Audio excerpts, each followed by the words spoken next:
പിതാവിനും പുത്രനും പരിശുദ്ധ റൂഹായിക്കും സ്തുതി ആദ്യം മുതൽ എന്നേക്കും ആമീൻ. കർത്താവിൽ അനുഗ്രഹിക്കപ്പെട്ട ദൈവജനമേ, ഈ ശുശ്രൂഷയിലൂടെ ദൈവം നമുക്ക് വേണ്ടി കരുതുന്ന തൻ്റെ സ്നേഹത്തിൻ്റെ ധന്യമായിരിക്കുന്ന നല്ല നിമിഷങ്ങളെ ഒരു നിമിഷം പങ്കുവയ്ക്കുവാനായിട്ട് ആഗ്രഹിക്കുക. ഒരു പിതാവ് തൻ്റെ മക്കളെക്കുറിച്ച് വേദനിക്കുന്നതിനേക്കാൾ അപ്പുറമായി ദൈവം തന്നിൽ നിന്ന് അകന്നു പോകുന്ന തൻ്റെ മക്കളെക്കുറിച്ച് വളരെ ഹൃദയഭാരമുള്ളവനാണ്. പലപ്പോഴും പ്രവാചകന്മാരിലൂടെ ദൈവം ജനത്തെ തങ്ങളിലേക്ക് തിരികെ വരുവാൻ ആഹ്വാനം ചെയ്യുന്നത് വളരെ ശ്രദ്ധേയമാണ്. മലാഹി പ്രവാചകൻ പറഞ്ഞു, എങ്കിലേക്ക് മടങ്ങി വരുവിൻ, ഞാൻ നിങ്ങളിലേക്ക് മടങ്ങി വരുമെന്ന് സൈന്യങ്ങളുടെ ദൈവമായ യഹോവ അരുളിച്ചെയ്തു. യിരെമ്യാ പ്രവാചകൻ്റെ പുസ്തകം 3-ാം അധ്യായം 22-ാം തിരുവചനം നാം ഇങ്ങനെ വായിക്കുന്നു: വിശ്വാസത്യാഗികളായ മക്കളെ മടങ്ങി വരുവിൻ, ഞാൻ നിങ്ങളുടെ വിശ്വാസത്യാഗം മാറ്റിത്തരാം. ഇതാ ഞാൻ നിൻ്റെ അടുക്കൽ വരുന്നു, നീ ഞങ്ങളുടെ ദൈവമായ യഹോവയല്ലോ. വിശ്വാസം നഷ്ടപ്പെട്ട് ദൈവത്തിൽ നിന്ന് അകന്നു പോയിക്കൊണ്ടിരിക്കുന്ന ഒരു തലമുറയാണ് ഇന്നത്തേത്. യിരെമ്യാവിൻ്റെ കാലത്ത് ഇസ്രായേലിനെ കുറിച്ചും ദൈവത്തിൻ്റെ വീക്ഷണം അതുതന്നെയാണ്.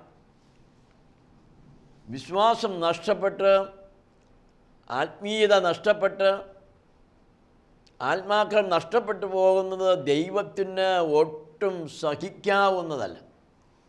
അങ്ങനെയുള്ള സന്ദർഭങ്ങളിലെല്ലാം തൻ്റെ പ്രവാചകന്മാരിലൂടെ ദൈവം ജനത്തെ തിരികെ വിളിക്കുന്നത് തൻ്റെ അതിരറ്റ സ്നേഹം കൊണ്ട് തന്നെയാണ്.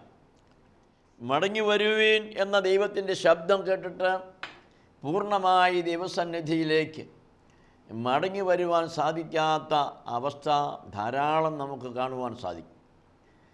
എവിടെയെങ്കിലും ജനങ്ങൾ ദൈവസന്നിധിയിലേക്ക് എന്ന് ചിന്തിക്കുമാറ് ഓടിയടുക്കുന്നെങ്കിൽ തന്നെയും ദൈവസ്നേഹമല്ല, പിന്നെയോ അവരുടെ ഈ ലോകത്തിൻ്റെ ക്ഷണികമായിരിക്കുന്ന ചില താല്പര്യങ്ങളുടെ സാധ്യത മുഖാന്തരമാണ് ദൈവത്തെ അന്വേഷിക്കുന്നത്.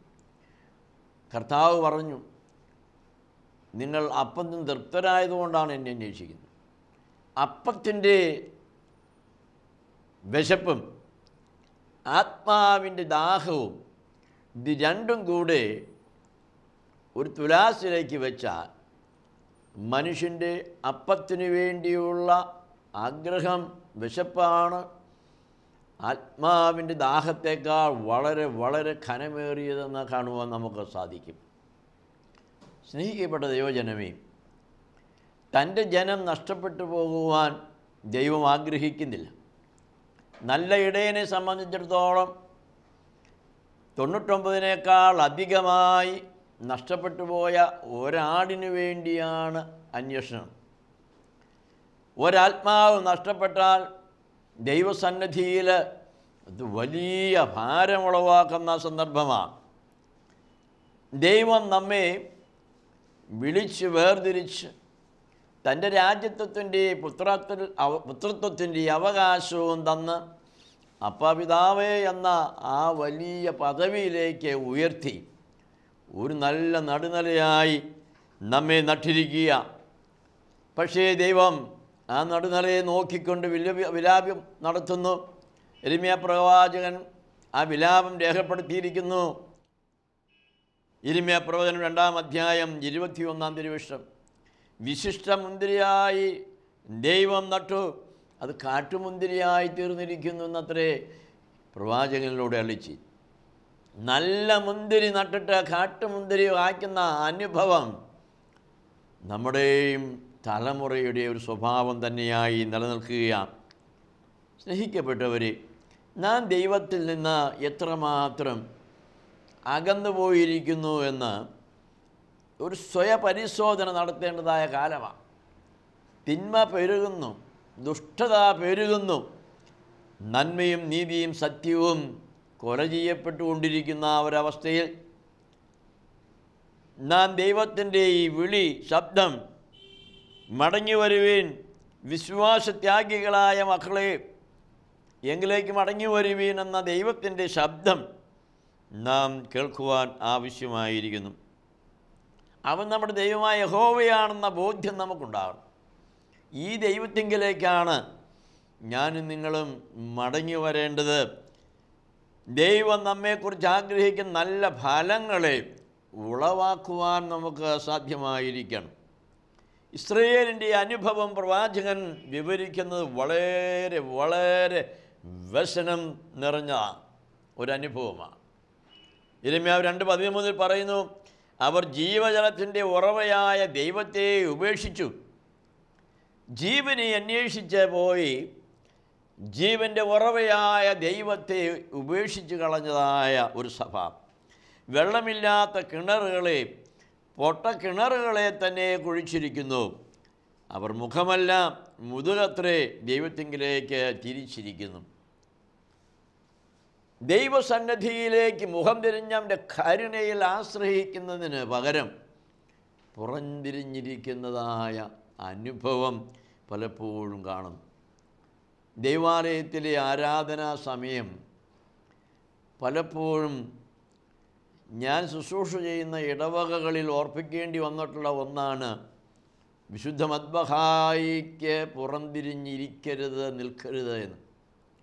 മനുഷ്യൻ അവൻ എവിടെയാണ് ആയിരിക്കുന്നെന്ന ബോധമില്ലാതെ കൊണ്ട്, ദൈവ സാന്നിധ്യത്തെക്കുറിച്ചൊരു ഭയമില്ലാതെ, ഭയഭക്തിയില്ലാതെ അവിടെയെല്ലാം കേവല മനുഷ്യരായി ദൈവത്തെ അപമാനിക്കുന്ന വാക്കുകളിലൂടെയും പ്രവൃത്തികളിലൂടെയും ദൈവാലയവുമായി ബന്ധപ്പെടുന്ന ഒരു സാഹചര്യമാണ് ഇന്ന് കണ്ടുവരുന്നത്.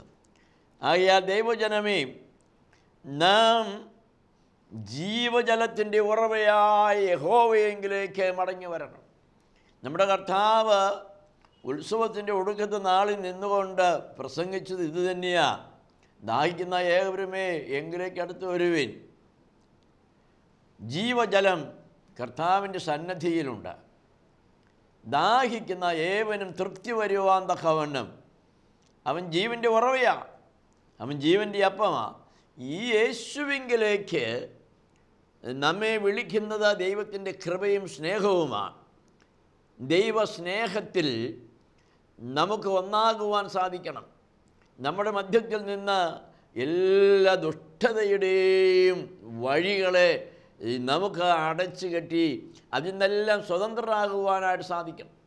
നമ്മുടെ മനോവികാരങ്ങൾ, നമ്മുടെ ഭാവനകൾ, നമ്മുടെ വാക്കുകൾ, നമ്മുടെ പ്രവൃത്തികൾ ഇതെല്ലാം ദൈവസ്നേഹത്തിൽ ഉത്ഭൂതമായി തീരണം.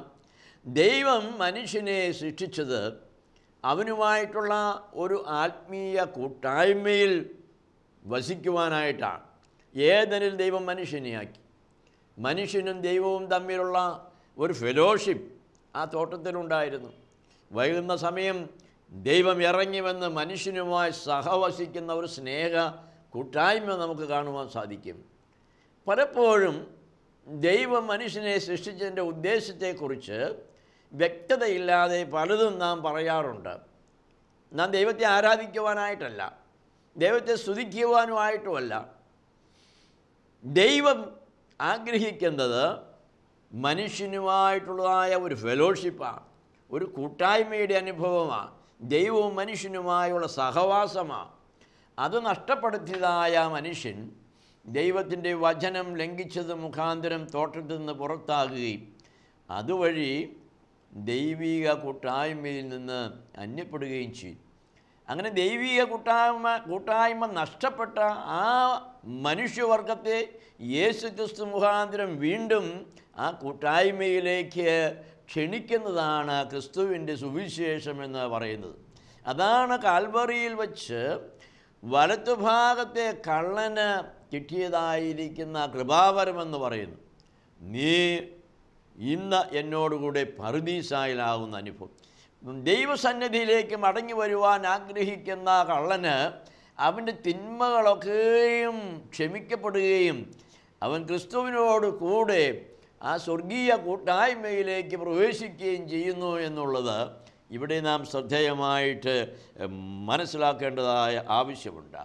യിരെമ്യാ പ്രവചനം 18:11 പറയുന്നത്, നിങ്ങൾ ഓരോരുത്തരും ദുർമാർഗം വിട്ടുതിരിഞ്ഞ് നിങ്ങളുടെ നടപ്പും പ്രവർത്തിയും നന്നാക്കുവീനെന്നാണ്.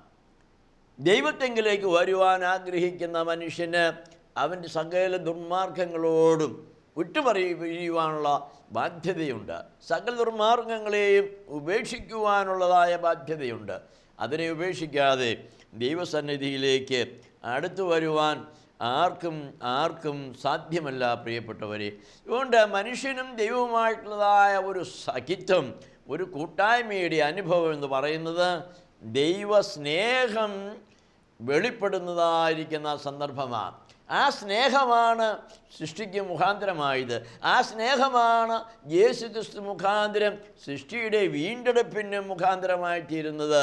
അവൻ്റെ പുത്രൻ നമുക്ക് വേണ്ടി യാഗമായിത്തീരുന്നത് ദൈവസ്നേഹം എന്ന ഒരേ ഒരു യാഥാർത്ഥ്യത്തിൽ നിന്നുകൊണ്ട് മാത്രമാണ്.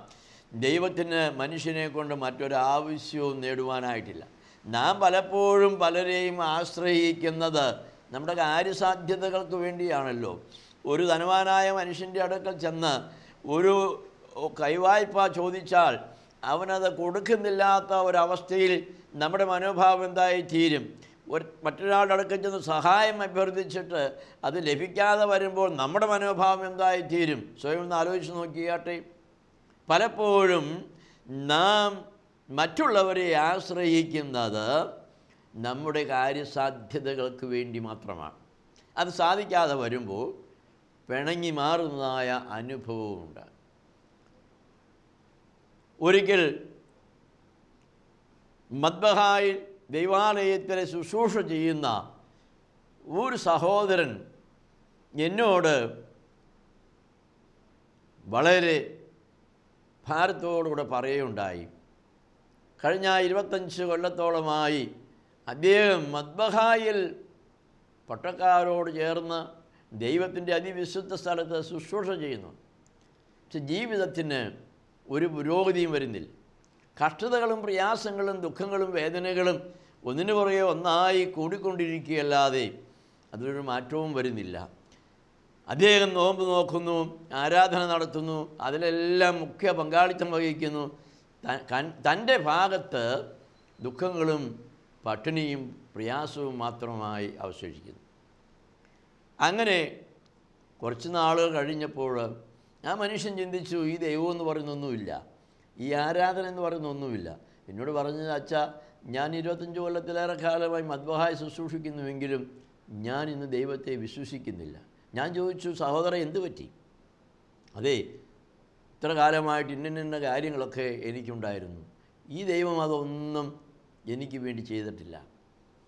പ്രിയപ്പെട്ടവരെ, മനുഷ്യനെ സമീപിക്കുന്നത് അവൻ്റെ കാര്യസാധ്യതകൾക്ക് വേണ്ടിയാണെന്ന് ഞാൻ പറഞ്ഞുവല്ലോ. എന്നാൽ അതിലൊട്ടും മോശമല്ലാതെ ഇന്ന് മനുഷ്യൻ ദൈവത്തെ ശുശ്രൂഷിക്കുന്നതും ദൈവ സാന്നിധ്യം അന്വേഷിക്കുന്നതും അവൻ്റെ വ്യക്തിപരമായ ചില കാര്യസാധ്യതകൾക്ക് വേണ്ടിയാണ്.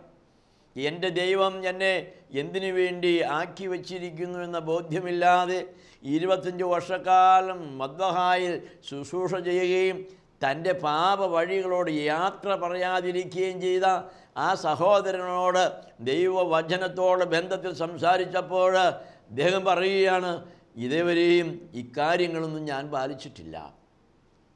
ആരാധനയിൽ സംബന്ധിക്കുന്നു, വിശുദ്ധ കുർബാന അനുഭവിക്കുന്നു, പക്ഷേ അച്ഛൻ പറഞ്ഞതുപോലെയുള്ളതായിരിക്കുന്ന വിശുദ്ധിയിലൊന്നും ആയിരുന്നില്ല ഞാൻ കിടക്കുന്നതിന് മുമ്പ് ഒരല്പം മദ്യം ആസ്വദിച്ചുകൊണ്ടാണ് കിടക്കുന്നത്.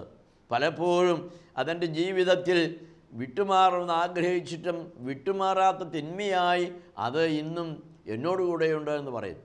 ദൈവത്തെ അന്വേഷിക്കുന്ന മനുഷ്യൻ അവൻ്റെ ദുർമാർഗങ്ങളെ വിട്ടുപിരിയാതെ ദൈവത്തെ അന്വേഷിക്കുന്നുവെങ്കിൽ ദൈവം അവനെ അറിയുന്നില്ല എന്ന് നാം വ്യക്തമായി മനസ്സിലാക്കണം. നിങ്ങൾ ഓരോരുത്തരും താൻ്റെ ദുർമാർഗം വിട്ടുതിരിഞ്ഞ് നിങ്ങളുടെ നടപ്പും പ്രവൃത്തിയും നന്നാക്കുവിൻ. യെശയ്യാപ്രവാചകൻ പറയുന്നത്, നിങ്ങളുടെ കൈ ചുമന്നിരിക്കുക, രക്താംബരം വരണ്ടിരിക്കുക, നിങ്ങളുടെ കൈയുടെ പ്രവൃത്തി നന്നാക്കുവിൻ.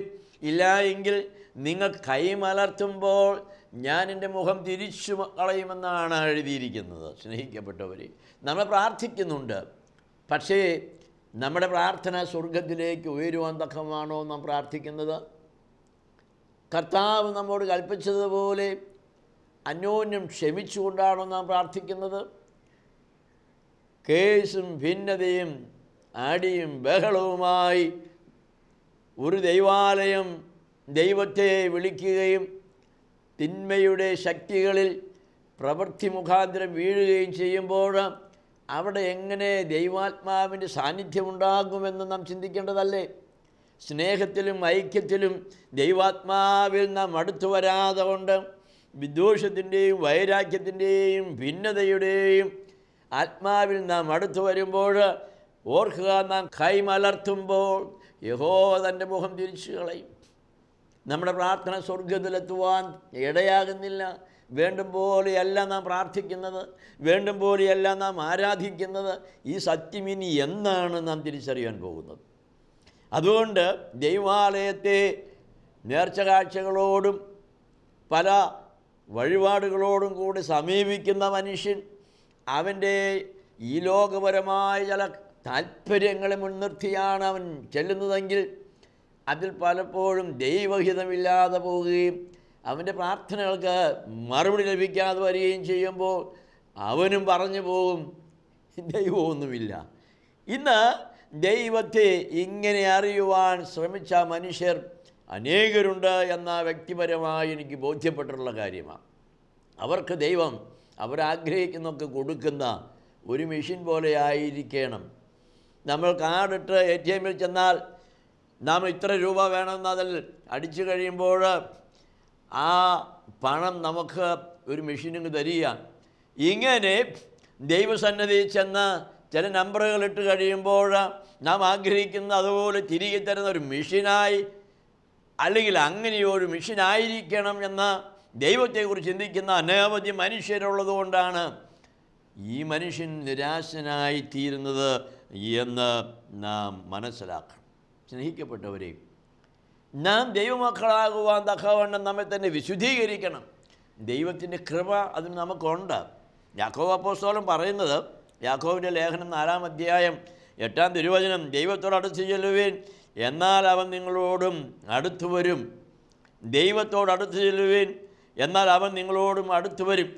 ദൈവത്തോട് അടുത്ത് ചെല്ലണമെങ്കിൽ വിശ്വാസത്യാഗിയായ മക്കൾ തങ്ങളുടെ തിന്മകളെ, ദുർമാർഗങ്ങളെ ഉപേക്ഷിക്കണം. തിന്മയെ ഉപേക്ഷിക്കാതെ കൊണ്ട് നന്മയുടെ ഉറവിടമാകുന്ന ദൈവത്തെങ്കിലേക്ക് അടുത്തു വരുവാൻ ആർക്കും സാധ്യമല്ല തന്നെ. ദൈവത്തോടടുത്ത് ചെല്ലുവേൻ, എന്നാൽ അവൻ നിങ്ങളോടും അടുത്തു വരും. ദൈവം അതിന് മനസ്സുള്ളവനാ. നാം അവങ്കിലേക്ക് അടുത്തു വരുവാൻ ആഗ്രഹിക്കുന്നവരാണ്. എന്നെ കേൾക്കുന്ന പ്രിയപ്പെട്ടവരെ, യഥാർത്ഥമായി ദൈവസന്നിധിയിലേക്ക് അടുത്തു വരുവാൻ നിൻ്റെ ജീവിതത്തിൽ നിനക്ക് സാധ്യമായിട്ടുണ്ടോ?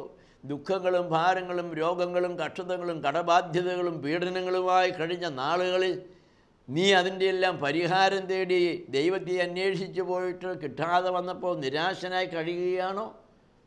എന്നാൽ ഒരു കാര്യം ഇപ്പോൾ ശ്രദ്ധിക്കുക, നിൻ്റെ ജീവിതത്തിൽ പാലിക്കുക.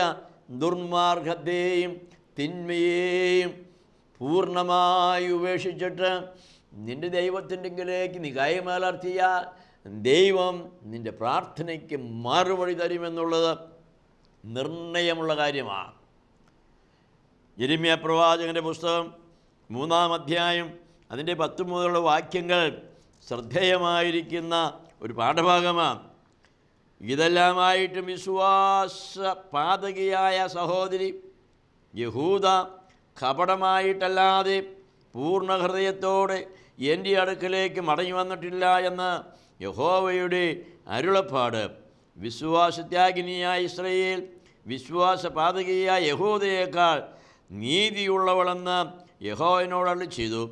നീ ചെന്ന് വടക്കോട്ട് നോക്കി ഈ വചനങ്ങളെ വിളിച്ചു പറയുക, വിശ്വാസത്യാഗിനിയായ ഇസ്രായേലേ മടങ്ങി വരിക എന്ന് യഹോവയുടെ അരുളപ്പാട്. ഞാൻ നിങ്ങളോട് കോപം കാണിക്കുകയില്ല, ഞാൻ കരുണയുള്ളവൻ, എന്നേക്കും കോപം സംഗ്രഹിക്കുകയുമില്ല എന്ന് യഹോവയുടെ അരുളപ്പാട്. ദൈവം എന്നേക്കും നമ്മളോട് കോപിക്കുന്ന ദൈവമല്ല. നമ്മോട് നേരെ മുഖം തിരിച്ച ദൈവം പൂർണ്ണമായ അനുതാപത്തോടുകൂടെ അവങ്കിലേക്ക് മടങ്ങി വരുവാൻ ആഗ്രഹിക്കുന്നു. അതേ, ഇസ്രയേലിനെ കുറിച്ച്, യഹൂദയെക്കുറിച്ച് പറയുന്നത് കപടമായിട്ടല്ലാതെ പൂർണ്ണ ഹൃദയത്തോടെ എൻ്റെ അടുക്കലേക്ക് അവർ, ഇസ്രയേൽ, യഹൂദ, മടങ്ങി വന്നിട്ടില്ല എന്നാണ് ദൈവം അരുളി ചെയ്യുന്നത്. നാം പലപ്പോഴും ദൈവവിശ്വാസത്തിലാണ് എന്ന് പറയുമ്പോൾ തന്നെയും അതിനകത്ത് സ്വാർത്ഥതയുണ്ടെങ്കിൽ, അതിനകത്ത് വ്യക്തിപരമായ ചില താല്പര്യങ്ങളുണ്ടെങ്കിൽ, അതിനകത്ത് മറ്റുള്ളവരോട് എന്തെങ്കിലും പ്രതികാരം ചെയ്യുവാനുള്ള മനോഭാവമുണ്ടെങ്കിൽ അത് കാപഠ്യത്തോടു കൂടിയുള്ളതായ ദൈവത്തെ അന്വേഷിക്കുന്ന അനുഭവമായി മാറും.